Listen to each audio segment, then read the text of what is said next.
Surprise, motherfucker. What's up? This is your friendly neighborhood Venger Satanis. Um, so, this is getting a little bit convoluted, but Pundit posted a video. I responded with my own video to his. The original video was about emulation and immersion. And then Pundit responded with his own video to my video. And then this is a response to that. I took some notes because, yeah. The wonderful and also frustrating part of this whole video to video discussion is that I would say Pundit and I agree on like 97.3% of the game and the hobby, game mastering. What role-playing games are, what they're for, how to be the best game master you can be. Yeah. But that less than 3%, I'm not going to do the math, sorry, is where we differ. And that's, like I said, that's the fun, the frustrating part. Someone commented on his last video about there was like two math nerds fighting over like AP geometry or something like that.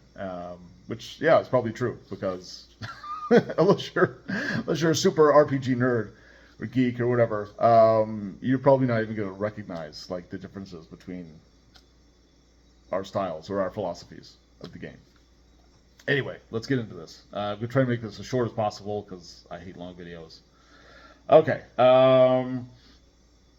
Emulating not just the world of media in our own world, of course, but emulating the narrative principles, the bits and pieces of story.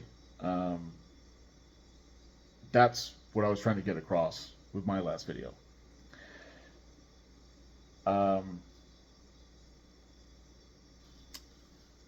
If people thought that my video was about Pundit saying that you only had to use the real world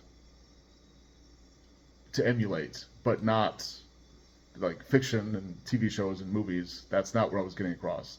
I was trying to get across that you don't just have to take or emulate how the world physically works, I would say, like the content. You can also emulate how narrative beats, for lack of a better phrase, can be used and emulated in your game.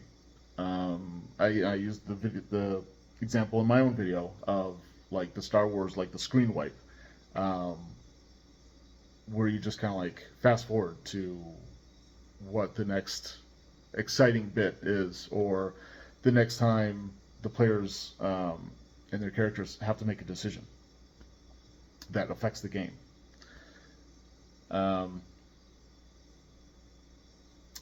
Stuff like that. And so in that way, and also like video games, like you do something awesome and you get a reward, and that reward can be used to affect the game, not just affect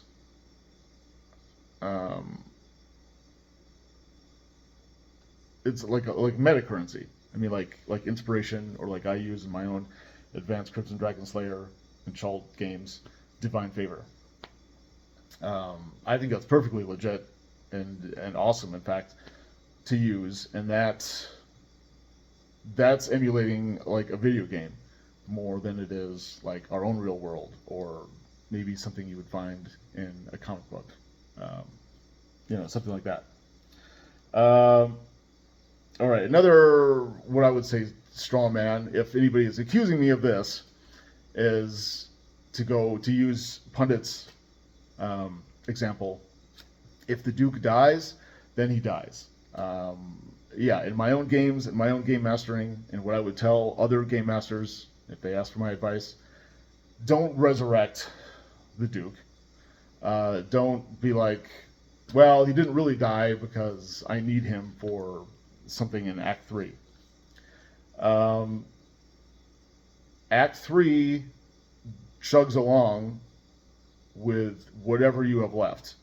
Um, maybe the Duke had an apprentice, or a nephew, or maybe the Duke is just dead, and the monster he was creating or had locked in the basement is now gets free on its own. So you're not doing any kind of like bait and switch, which I don't like, or um, any kind of lying or illusion, anything that takes away player agency or makes the player characters feel like they're not driving the story and they're not part of the process. Their decisions and their outcomes matter more than any predetermined outcomes. I'm against predetermined outcomes. I'm for predetermined plots and plot points and plot lines. Hopefully that makes sense. But yeah, I'm against resurrecting the Duke just because he was supposed to do something in Act 3. Just work around it, or just whatever would naturally or realistically happen based on the events that have now occurred. Do that, but also make it as dramatic and exciting and engaging and interesting, logical, whatever, as you can. And that's one of the living story aspects that I'm a proponent of. When the game master, he's responsible for not only the living world, but the living story. And so when something happens that alters a future plot point, then it's up to the game master to, like GPS, I suppose, just like find an alternate route. If there's road construction or if a bridge is out or something like that, you don't just sit in your car and just be like, oh man, I'm just going to wait here a week until it's repaired. No, you find, just like water finding its natural course. You find a workaround and you get to whatever those future events are supposed to be, are supposed to happen. And you just find a way to work that naturally with what you have left. If the Duke is dead, then what comes next? Who else is there? And maybe that completely alters the plot, which is fine. But then it's the game master's responsibility to come up with something that's just as entertaining and fascinating and whatever as he had in mind. Okay, I have to let the puppies in. Come on, inside. Come on. Okay. All right. Okay, just a second. All right. There we go. Oh, the youngest has to wear a little donut because she's small enough to go through the fence. Okay. Anyway, so hopefully that's cleared up. And so yeah, this might be related. As the players discover their characters through play, and also the world, the campaign setting, the game master discovers his NPCs and how the plot points converge, plot points or plot lines, to make a story. And his job, the game master's job, is to juice that up, cool it down, fit narrative puzzle pieces together, come up with in-game warnings. Like if you realize, maybe you're doing a published adventure, or maybe you brought out an adventure that you wrote like a year ago, and you didn't have a ton of time to go over it, review it with the current player characters in mind. And let's say something is coming that is way too powerful for the player characters, and you want to give them a hint or a nod to, like, this is something you might want to avoid unless you're feeling especially courageous. And you have like an in-game warning, like, a raven shows up on the player character's shoulder and squawks like, Like, it's cursed, or something, something like that. I'm just coming up with something, off the top of my head. Just to give, or like a pile of bones. That's probably more likely. A pile of bones leading up to this cave that this like death monster is in. So yeah, that would be an example of in-game warnings. Additional clues, if you have like 2 clues, and even if you have 3 clues, and the player character is just like, it just goes over their head for whatever reason. Narratively, as a game master, I would say part of your job is to come up with a 4th clue. I mean, you don't have to, but if half the adventure somehow hinges on them getting past the next room, and the first 3 clues, or maybe the first 1 clue, because some people write adventures where there's only that 1 clue, and if you miss that, you're just kind of fucked. A game master can come up with an additional clue. In my mind, that's part of his job. Tie-ins, pacing, all that stuff.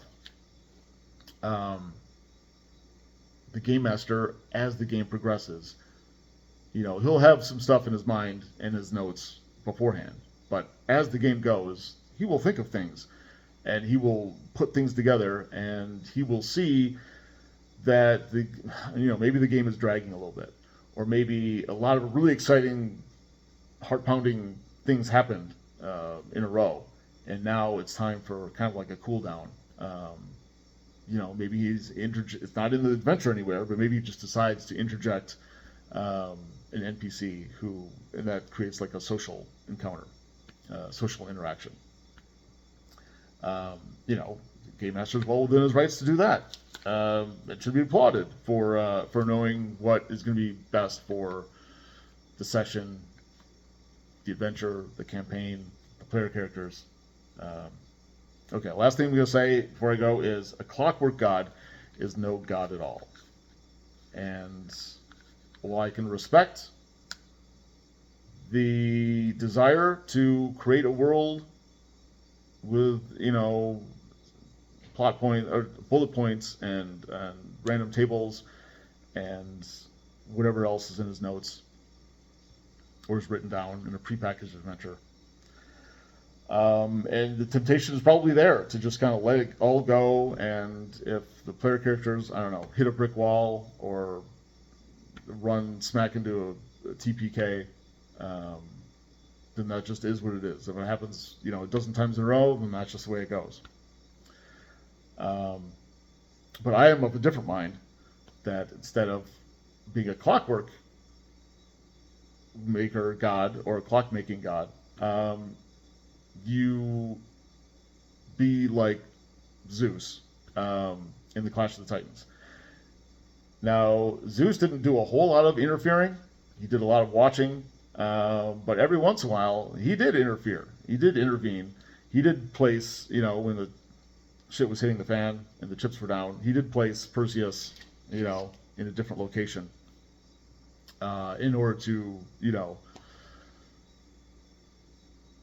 let the story continue in a satisfying way. And that's kind of the nice balancing act. You're neither too much clockmaker and you're not too interventionalist. Kind of a nice middle ground. And that's my approach.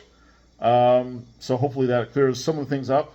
Thank you for everybody for responding to my video and Pundit's video, and I hope you guys keep watching and subscribe if you haven't already. And I'll put a link to VengerCon 5, The Will to Power, down in the notes. So yeah, hopefully I'll see you there at VengerCon. We'll game together. We'll play Chult. You'll get the real Chult experience, and then you'll find out for yourself how I game master and why. If I may humbly say so, my game mastering is better than everybody else's in the entire universe. Okay, have a good one.